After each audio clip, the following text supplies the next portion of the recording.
Hello everyone, good morning. আমার নতুন আরও একটা ব্লগে তোমাদের সবাইকে ওয়েলকাম জানাচ্ছি। আশা করছি সবাই খুব ভালো আছো, সুস্থ আছো।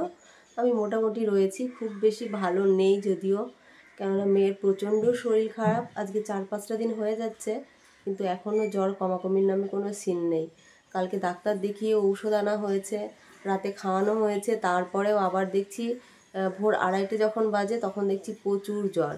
ওকে উঠে আবার ঔষধ খাওয়ানো হয়েছে, সেই জ্বর ছাড়লো 5টার সময়। 2:30 থেকে ঘুম নেই, মানে এই কটা দিন এমনিতেই ঘুম কম, তার উপরে এত রাত জাগা হচ্ছে, এত রাত জাগা কি বলবো। 2:30 থেকে তো ঘুম নেই, 5টার সময় ঘুম ঘুম পাচ্ছিল। তবে আবার কাজের কাকিমা কাজ করতে আসবে, বাইরে তো সেই গেট লাগানো আছে, আবার নিচে গেলাম, তালা খুললাম, তালা খুলে দিয়ে এলাম, এসে আর ঘুম আসছিল না। আবার 6টা 6:30টার সময় একটু ঘুম ঘুম লাগছে, আবার বরের ফোন দেখছে এই ঘরে বাজছে, ও আবার ওই ঘরে গিয়ে শুয়েছে। মেয়ের যেহেতু জ্বর, ফ্যান এসি কোনোটাই চালাতে পারছে না, ওর গরম লাগছে, ও ওই ঘরে গিয়ে শুলো। আর ফোনটা এই ঘরে রেখে গেছে, আবার ফোন আসছে, আবার ফোনটা দিলাম। মানে কি বলবো, কি যে অশান্তি লাগছে শরীরের মধ্যে। মনে হচ্ছে এখন যদি একটু শুয়ে থাকতে পারতাম ভালো লাগতো, কিন্তু শুয়ে থাকলে চলবে না। আবার বর উঠলো 7:30টার সময়, আমিও উঠলাম। উঠে ওই চা বানিয়েছে অবশ্য, আমি চা খাইনি, আমি শুধু ওই পাউডারটা খেয়েছি, চা খাওয়া হয়নি, চা রয়েছে। আর এই যে মেয়ে সবে উঠলো, উঠে এই যে বসেছে ব্রাশ ট্রাশ করে, আর আমি গা ধুয়ে উঠলাম। এখন ওকে একটু চা গরম করে দেব, চা গরম করে দিয়ে দেখি, হরলিক্স বলছে খাবো না, একটু ভাতই করে নেবো, অল্প একটু ভাত করবো, আলু ভাতে ভাত করে নেবো, দিয়ে ওকে দিয়ে দেবো, তারপরে রান্না বান্না করবো। বাজার এসে গেছে, কিন্তু কি বাজার এনেছে এখনও দেখা হয়নি, পরে দেখছি। আগে চাটা দিয়ে দিই, চাটা দিয়ে তারপরে দেখবো কী বাজার এসেছে। বত্ত করে রেখে গেছে, আদা টাদা মানে কিচ্ছু দেয়নি আজকে।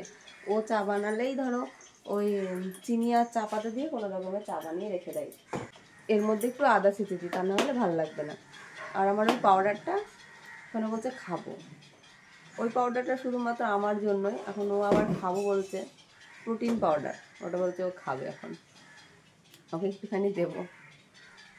চলো চাটা আমি আগে গরম করে নিই। বানানো চায়ের মধ্যে একটু আদা ছেঁচে দিয়েছি, এবারে চাটাকে ভালো করে ফুটিয়ে ছেঁকে মামেতে খেয়ে নেব। কিছুদিন আদা ছাড়াই চা খেতে ভালো লাগলো, এখন আবার আদা ছাড়া চা খেতে ভালো লাগে না, আবার এক্সট্রা জিনিস ওর মধ্যে অ্যাড করতে হয়, তুলসী পাতা, তেজপাতা, গোলমরিচ, এই সমস্ত কিছু দিলে আরও বেশি ভালো লাগে। ভাবলাম অল্প করে আলু সেদ্ধ ভাত করে মামেতে খেয়ে নিই, তারপরে আবার দুপুরের জন্য রান্না করব।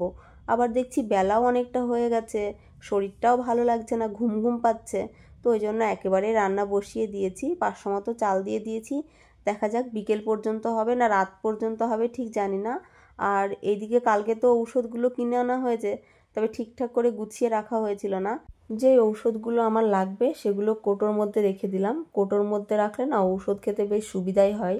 আর বাকি যে ঔষধগুলো থাকলো ওগুলো ক্যারির মধ্যে রাখলাম, ওগুলো একটা জায়গায় রেখে দেবো। ওগুলো যদিও লাগবে না, আবার লাগতেও পারে, বলা যাবে না কখন কোন ওষুধের প্রয়োজন হয়, ওই জন্য ওগুলোও গুছিয়ে রাখবো। এদিকে দেখো বর কী কী এনেছে বাজার থেকে। বাজার থেকে এনেছে পেয়ারা, বাজারের পেয়ারাগুলো বেশ ভালো হয়। কচু, আলু, জিওল মাছ, 1 প্যাকেট হলুদ, শুকনো লঙ্কা, এই সমস্ত বাজার করে এনেছে। আর মেয়ের জন্য একটা ডিম সেদ্ধ করে দিলাম, হাফ বয়েল করে, মেয়ে তাই খাচ্ছে। আর এইদিকে আমি মাছগুলো ধুতে চলে এলাম, ওইদিকে এখনও ভাত হচ্ছে, ভাতটা এখনও হয়নি। তবে এই জিওল মাছ ধুতে কিন্তু অনেকটাই সময় লাগে, মানে ওই যে কালো কালো যেগুলো থাকে না, এগুলো সহজে উঠতে চায় না, আর পরিষ্কার করে না ধুলে তো খেতেও রুচবে না না। আর এই যে বাজার থেকে যেহেতু মাছ কেটে আনে, ওরা কোনো রকমে মাছের পেট কেটে ছেড়ে দেয়, ওই জন্য ধুতে কিন্তু বেশ ভালো সময় লাগে। বাড়িতে মাছগুলো কাটলে কি হয় বলো তো, খুঁটিয়ে দেখে শুনে কাটা হয়, ধুতে কিন্তু অত সময় লাগে না। তবে আমাকে যে মাছগুলো বাড়িতে এনে দেবে, আমি বসে ধীরে স্থিরে দেখে শুনে কাটবো, সেই ক্ষমতা তো আমার নেই। জোর করে কাটলে পরে অসুবিধায় পড়ে যাই, বসে কোনো কাজই করা সম্ভব নয়। 2-5 মিনিটও বসা বারণ, তবুও বসতে হয়, তরকারি কাটতে সুবিধা। আমার না ওই ছুরি কাঁচি দিয়ে তরকারি কাটতে খুবই কষ্ট হয় গো, সেই জন্য বসে মনে হয় তাড়াতাড়ি হয়। ওই জন্য ঝটপট আলু কচু কেটে নিয়েছিলাম, কাঁঠালের আঁঠি আর কটা বুড়া ছিল, একটা আলু দিয়ে ভেজে নিয়েছি। কাঁঠালের আঁঠি ভাজা, বুড়া ভাজা, ভাত তো নেমে গেছে। এই দেখো আলু কচুগুলো ভালো করে একটুখানি ভেজে নিচ্ছি, মশলা দিয়ে ভালো করে রসিয়ে কষিয়ে পাতলা করে জিওল মাছের ঝোল রান্না হবে। কিন্তু এই দেখো মনের মতো করে খেতে গিয়ে, মাছ ভাজতে গিয়ে আমার চোখে মুখে এমন তেল পড়েছে, জ্বালা করছে। রান্না করতে করতেই মেয়েকে বললাম নিচের থেকে মানে পুজো করা একটু জল নিয়ে এসে, তো দিয়েছি মুখে, কিন্তু কি হবে জানি না, ফোসকা নিয়ে নেবে নাকি বলতে পারছি না। তবে খুব জ্বালা করছে। ফাইনালি দেখো রান্না কমপ্লিট করে নিয়েছি। পাতলা করে জিওল মাছের ঝোল আলু কচু দিয়ে, আর ওই যে আলু বুড়া ভাজা, কাঁঠালের আঁটি ভাজা। একটু ভাত বেড়ে নিচ্ছি, মা মেয়েতে খেয়ে নেব। খেয়ে মেয়েরও ঔষধ খাওয়া রয়েছে, আমারও ঔষধ খাওয়া রয়েছে। ভাত টাত খেয়ে ঔষধ খেয়ে সোনার গায়ে হাত দিয়ে দেখছি প্রচুর জ্বর। যখনও ভাত খাচ্ছিল মানে এতটাও গরম হয়েছিল না, এখন দেখছি সেই লেভেলের জ্বর। জ্বর মেপে দেখছি 104। যখনই জ্বর আসছে তখনই 104 হয়ে যাচ্ছে, আর জ্বর আসলে উঠে বসার ওর শক্তি নেই। ঝটপট করে ঔষধটা খাইয়ে দিলাম, খাইয়ে দিয়ে দেখো শুয়ে দিয়েছি। দিয়ে এবারে জল দিয়ে দিচ্ছি মাথায়। মাকে ফোন করেছিলাম, মানে আমি ভয় পেয়ে গেছি, বাড়িতে একলা রয়েছি, কেউ নেই। শ্বশুর শাশুড়িও চলে গেছে ওই বাড়িতে, আর আমার বর আজকে অনেক দূরে কাজে গেছে। মানে আমি যে কি করব সেটা বুঝে উঠতে পারছিলাম না। মাকে ফোন করলাম, ফোন করে বলছি মা জানো এমন এমন হয়ে গেছে হঠাৎ করে। মা বলছে অনেক করে জল দে। ওই জন্যই ঘড়ি দেখছিলাম, ভাবছি মিনিট 40 জল দেবো মাথায়, আর জলপট্টি তো দিয়েই দিচ্ছি। দেখা যাক জ্বরটা নামে কি। তো অনেকটা সময় ওর পাশে বসেছিলাম, হালকা একটু গাটা ঘামলো। তারপরে ভাবলাম যে আর বসে থাকবো না, এই কাজগুলো গুটিয়ে নিই। অনেক কাজ রয়েছে, কাল থেকেই ছড়িয়ে ছিটিয়ে আছে, যেগুলো আমি করে উঠতে পারিনি। কালকে তো ডাক্তার দেখাতে গেছিলাম, এসে খুব ক্লান্ত লাগছিল, হয়ে ওঠেনি। আজকেও অনেকগুলো কাচাতে দিয়েছি, সেগুলোও শুকিয়ে গেছে। তবে গোছানোর আর সময় হচ্ছে না, যেহেতু সোনার এইসবে জ্বরটা একটু ছেড়ে আসছে, ভাবলাম হাত চালিয়ে এই কাজগুলো করে উঠি। তা না হলে এইভাবে যদি রাখা থাকে এইভাবেই রাখা থাকবে, আজও আমি কাজগুলো কভার করতে পারবো না। ওই জন্যই তাড়াহুড়ো করে এই দেখো জামা কাপড়গুলো ভাঁজ করে নিচ্ছি, আর বিছানাটাও পাততে হবে। সোনা বলছে মা আমার ভালো লাগছে না এই বিছানায়, তুমি বেড কভারটা ঠিক করে পেতে দাও। কাঁচা হয়ে গেছে, তবে পাড়া এখনও হয়নি। ওই যে কালকেই তো সকালবেলা কেচে দিয়েছিলাম, কিন্তু আসতে যেহেতু লেট হলো আর অনেক জার্নি হয়ে গেছে, তারপরে আর কোনো কাজ করতে ইচ্ছা করে তোমরাই বলো। ভেবেছিলাম সকালবেলা উঠে কাজগুলো গুটিয়ে নেব, কিন্তু সেটাও তো আর সম্ভব হয়ে ওঠেনি, তাই না? তো এখনও হতো না। মেয়ের যে হারে জ্বর এসেছিলো, আমি তো ভেবেছিলাম ওকে নিয়ে হাসপাতালে ছুটতে হবে। আমার শ্বশুরমশাই ফোন করে তো বললো হাসপাতালে নিয়ে যাও, কিন্তু একা মানুষ আমি নিয়ে যাব? আবার আমার যদি শরীরটা ভালো থাকতো তাহলে নিয়ে চলেই যেতাম, কেননা এত জ্বর আসছে ঘন ঘন, মানে দেখেই খারাপ লাগছে। আর ওর যা পরিস্থিতি, জ্বর আসলে মানে কি বলবো, ও যে কেমন করছে সবটা যদি ক্যামেরা বন্দি করে তোমাদের দেখাতাম তাহলে তোমরা বুঝতে পারতে। যদিও যেটুকু পেরেছি সেটুকু করেছি। ওই সময়টা সত্যিই ভালো লাগে না, মা হয়ে খুব কষ্ট হয়। মেয়ের কাছে কি করে থাকবো, কি করলে মেয়ে ভালো হবে, এ আশায় থাকি। তবুও কিছু কিছু ক্লিপ তুলে রেখেছি যেগুলো আমি তোমাদের সাথে শেয়ার করব বলে। যাই হোক চলো, এদিকে ড্রেসপত্র গোছানো হয়েই গেল। অনেকগুলো ড্রেসপত্র ছিল, সব কিছু কুঁচকে গেছে। আসলে কি বলো তো, রোদ থেকে তুলে সাথে সাথে ভাঁজ না করলে তো কুঁচকে যাবেই। কি করবো, এবারে ভাঁজ ভাঁজ করে রাখছি, এগুলো শার্ট হতে কিন্তু সময় লাগবে। এবারে চলে এলাম এই ঘরে, এই ঘরের বেডটাকে ক্লিন করে নিই। শরীর খারাপ থাকলে না, ঘর দুয়ার যদি অগোছালো থাকে আরও যেন শরীরের মধ্যে বেশি অশান্তি লাগে। শোনাতে বলছে মা কেমন কেমন লাগছে, তুমি কখন এগুলো ঠিক করবে? তো যেন ভাবলাম এই বেডটাকে ঠিক করে নিই, দিয়ে বলবো এই ঘরে শুয়ে থাকতে, তারপরে ওই ঘরের বেডটা ক্লিন করব। ওই ঘরের বেড কভার তুলেও কেচে দিয়েছি, শুকিয়েও গেছে। বালিশ কাঁথাগুলো একটু রোদে দিয়ে দিয়েছি। তো ফাইনালি তুলে নিয়ে এলাম। যা গরম হয়েছে কি বলবো, বেশিক্ষণ কিন্তু রোদে দিইনি। একটা বালিশ ভিজে গেছিলো, সোনার মাথায় যখন জল দিচ্ছিলাম কিভাবে জল ঢুকে গেছে আমি জানি না, মানে গদিটাও ভিজে গেছে, বালিশটাও ভিজে গেছে। মানে এত পরিমাণে রোদ দিয়েছে, সেই ভেজা বালিশ শুকিয়ে গেছে। তবে গদিটা তো টেনে নিয়ে আমি আর বাইরে যেতে পারবো না, ওটা ওইভাবেই রাখা থাকলো। কি করে নিয়ে যাব, থাক। এক কর্নারে ভিজেছে তো শুকিয়ে যাবে, যেহেতু সবসময় ফ্যান চলে, শুকিয়ে যাবে ওটা। বর থাকলে অবশ্যই একটুখানি তুলে নিয়ে যেতে বলতাম, কিন্তু বর তো নেই, আর এই সময় গদি তুলে শুবোই বা কোথায় এখন। তো ওই জন্য ওইভাবে রাখা থাকলো। চলো এগুলো ঝটপট গুছিয়ে নিই। ক্যাথার কভারটা পরিয়ে নিলাম, আর আমাদের ক্যাথার কভার তো বানানো হয়েছে। ক্যাথাটা যেহেতু এখনও কাচতে পারছি না, যার জন্য ক্যাথার কভারটাও পরাতে পারছি না।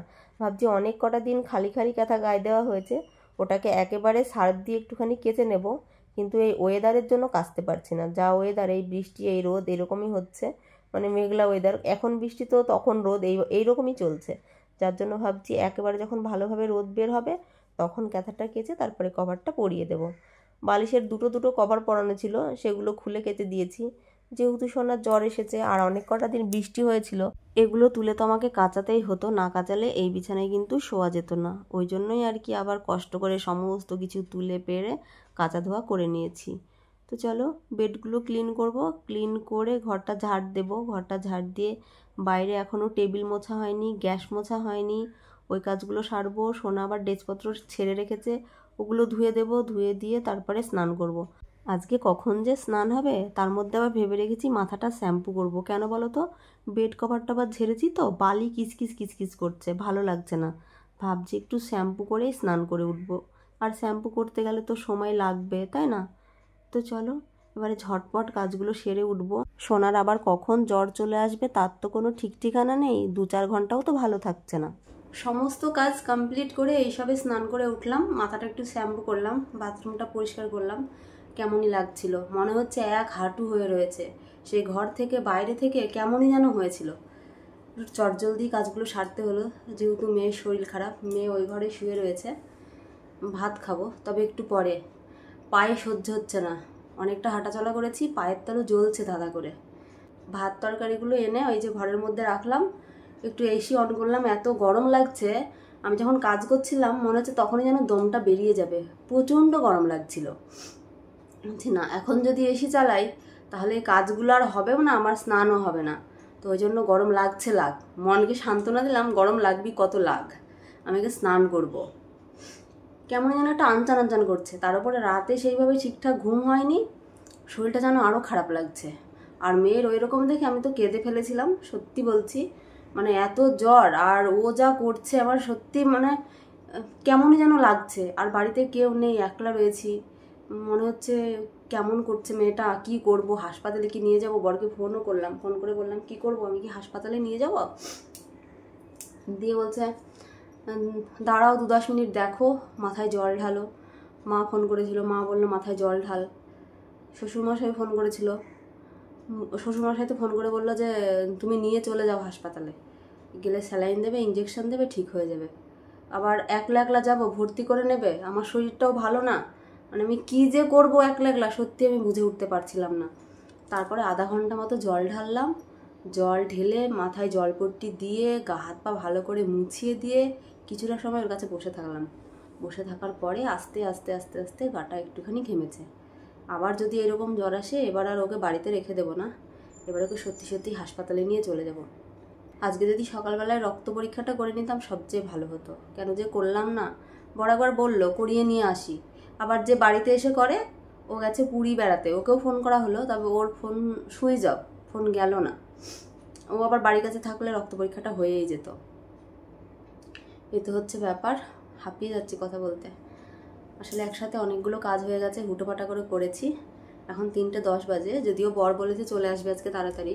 ও তখনই আসছিল, বলছে আমি তাহলে চলে আসি বাড়িতে, তাই বললো। অনেক দূরে কাজে গেছে, এবার উনিও তাড়াতাড়ি করছে। কালকে সেই আমি যখন ডাক্তার দেখাতে যাই তখন ফোন করেছিল, ফোনটা আমি রিসিভ করেছিলাম।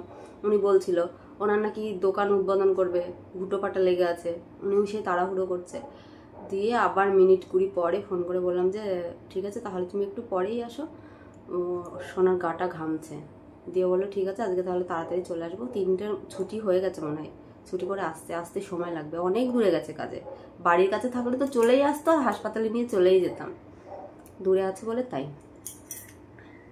তো যাও চলো, বেশি চলছে তাও ঘামছি দেখো, এত গরম লাগছে আমার। চলো আবার পরে দেখা হচ্ছে, আগে একটুখানি শুয়ে নিই, আর বসতে পারছি না কোমরের জন্য। এই দেখো ভাত বেড়ে নিয়ে বাইরে চলে এলাম, সোনা নাকি শীত লাগছে, ঘরের মধ্যে খাবে না, তবে আমার খুব গরম লাগছে গো, খুব গরম। গরম লাগছে, বললাম ঘরে খাই, বলি যে ঠান্ডা লাগছে। এসি চলছে যদিও, খেয়ে তারপর এসির মধ্যে যাবো। ও এখানে থাকলে ঠান্ডা লাগবে আর এখানে থাকলে গরম। এই দেখো ভাত বেড়ে দিয়েছি, তো চলো খেয়ে নি। কাঁঠালের আঠি ভাজা,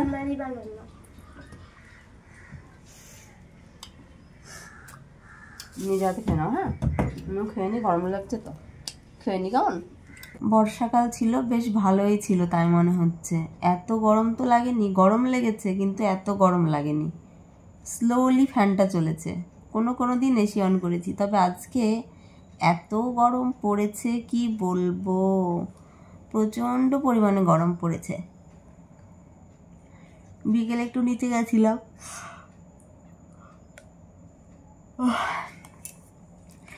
বর কাজের থেকে বাড়ি এসে ভাত টাত খেয়ে মেয়েকে নিয়ে গেছিল হাসপাতালে, মানে 5:30টায় নিয়ে গেছে, 5:30 না 5টার সময় নিয়ে গেছে, 5টায় নিয়ে গেছে। তারপরে বাড়ি এলো 7টার সময়। ইঞ্জেকশন লিখেছে, মানে বাইরে থেকে লিখেছিল, ইঞ্জেকশন কিনে ইঞ্জেকশন করিয়ে নিয়ে এসেছে। একটু ঝাড়িয়ে এনেছে, ঝাড়িয়ে এই যে সোনা এখন একটু ফোন দেখছে। রাতের বেলায় কি হবে জানি না, জ্বর আসবে কি আসবে না বলতে পারছি না। তবে আমার রাতে আজকে রান্না করা রয়েছে, রান্না করতে একদম ইচ্ছা করছে না। কটা রাত তো সেইভাবে ঘুম নেই। তারপরে আজকে অনেক কাজ করেছি, প্রচুর কাজ ছিল, তোমরা দেখেইছো। সমস্ত কাজ বাজ ছিল না, অনেকটাই ক্লান্ত লাগছে, মনে হচ্ছে চোখ বন্ধ করে ঘুমিয়ে যাই। হাই উঠেই যাচ্ছে, হাই উঠেই যাচ্ছে, কিন্তু চোখ বন্ধ করলেও ঘুম আসবে না। বড়কে ফোন করলাম, ফোন করে বললাম একটু কিছু নিয়ে আসতে, খাবো। ভাত খেতে একদম ইচ্ছা করছে না, কিন্তু দেখো বর এখনো আসছেই না, 8টা বাজতে চললো। এখনো দুটো ভাত বসাতে হবে। কদিন থেকে ভাত তো শুধু নষ্ট হয়ে যাচ্ছে, ওই জন্য বর আসবে, তারপরে আজকে ভাত বসাবো। মানে ভাত খাবি রাতের বেলায়? খেতেই পাচ্ছে না, একদম খেতে পাচ্ছে না, বলছে সব তেতো লাগছে তেতো লাগছে। দেখি বর এসে কি বলে, তারপরে রান্না বান্না বসাবো। আসুক, এত খিদে পেয়েছে কি বলবো। চিড়ে ভাজা রয়েছে, চাল ভাজা রয়েছে, কিন্তু কিছুই খেতে ইচ্ছা করছে না। অন্য কিছু খেতে ইচ্ছা করেছে, ময়দার জিনিস। বর এইসবে বাজার থেকে এলো, 8:30 9টা বাজতেই চললো। এই দেখো এনেছে 2 পাতা স্যুপ। মানে সোনার নাকি খুব স্যুপ খেতে ইচ্ছা করেছে, তবে আজকে মোমো খাবে না, ওই জন্যই ভেজ স্যুপটা কিনে এনেছে। গরম জল করেছি, গরম জলের মধ্যে 1 পাতা দিয়ে দিয়েছি, আর একটা থাকলো, আমার ইচ্ছা করছে না, আমি খাবো না, শুধুমাত্র সোনাকেই করে দেব। ভালো করে জাল দিয়ে গাঢ় হয়ে গেল, তারপরে সোনাকে স্যুপটা নামিয়ে দিয়েছি, ও ঘরে বসে স্যুপ খাচ্ছে। আর আনতে বলেছিলাম একটু চালের ময়দা, মানে কোনো কিছুই খেতে ইচ্ছা করছে না। ঘরে চিড়ে মুড়ি, চাল ভাজা, চিড়ে ভাজা, গমের ময়দা, রুলের ময়দা সব রয়েছে, ওগুলোর মধ্যে কিচ্ছু খেতে ইচ্ছা করছে না। মনে হয়েছে যে আমি একটু চালের ময়দার রুটি খাবো, তো তারই আয়োজন চলছে। চালের ময়দার কোনো কিছু খেতে গেলে বানাতে কিন্তু সেই কষ্ট হয়। প্রথমে বর ময়দাটাকে খামির করে নিল, তারপরে ভালো করে মাখিয়ে দিয়েছে। বেলতেও গেছিলো, কিন্তু ও বেলতে পারছে না, যার জন্য বললাম দাও আমিই বেলে দিচ্ছি। বেলতে ভীষণ শক্তি লাগে গো এই ময়দা। গমের ময়দা, রুলের ময়দা, এই সমস্ত রুটি মানে যে কোনো খাবার করলে কিন্তু তাড়াতাড়ি হয়ে যায়, কিন্তু এই চালের ময়দার রুটি বা যে কোনো খাবার, চালের ময়দার বিশেষ করে করতে গেলে না ভীষণ হ্যাপা। তারপরে বর দেখলে আলু কেটে নিয়েছে, আলু কেটে একদিকে আলু চচ্চড়ি বসিয়ে দিয়েছে, ওই যে বাটিতে হচ্ছে, আর এদিকে রুটিগুলো ভেজে নিচ্ছে। তো ফাইনালি আমাদের চালের ময়দার রুটি কিন্তু তৈরি হয়ে গেছে। 8 পিস রুটি তৈরি করা হয়েছে। বর 2 পিস খেলো, ও তো ভাত খাবে, মানে রুটি মুড়ি চিড়ি যাই বা খাক, রাতের বেলায় ওকে দুটো কিন্তু ভাত দিতেই হবে। তো ওই জন্য 2টো রুটি নিয়েছে, রুটি খেয়েও ভাত খাবে। মেয়েকে বললাম মা একটুখানি খাইয়ে দিই, মানে ওই 1বার 2বার কোনো রকমে রুটি মুখে নিয়েছে, আর খেলো না। ও বলছে একটুখানি ভাত খাবে, যদিও ভাত ঠান্ডা হয়ে গেছে, গরম তো করলাম না। তবু আমি বললাম তাহলে ও যখন ভাত খাবে বলছে অল্প একটুখানি দিয়ে দাও। রুটি খেয়েই বর আর মেয়ে একটু একটু ভাত খেয়ে নিল, তবে আমি আর ভাত খাইনি, আমি কিন্তু রুটিই খাচ্ছি, বেশ ভাল লাগছিল। আর আলুর তরকারিটাও সেই টেস্টি হয়েছিল, যেমন ঝাল তেমন টেস্ট, বেশ ভাল লাগছিল। আসলে কি বলো তো, নিজের হাতের রান্না খেয়ে খেয়ে যখন কেউ একটু যে কোনো খাবার বানিয়ে দেয় না, সেই খাবারের স্বাদই যেন আলাদা হয়। তো ওদের খাওয়া হয়ে গেছে, ওরা খাওয়া দাওয়া করে বাসনপত্র নামিয়ে জায়গা মুছে উঠে গেছে, ওদের আগেই বরঞ্চ আমি খেতে বসেছি, তবু আমার খাওয়া কিন্তু এখনও শেষ হয়নি। তো চলো রুটি খেয়ে নিই। আর আজকের ব্লগটি তোমাদের কেমন লাগলো জানিও। আজকের মতো এই পর্যন্ত, সবাই ভালো থেকো, সুস্থ থেকো, আবার আগামীকাল নতুন কোনো ব্লগে দেখা হবে। আজকের মতো টাটা বন্ধুরা, গুড নাইট সবাইকে, লাভ ইউ অল।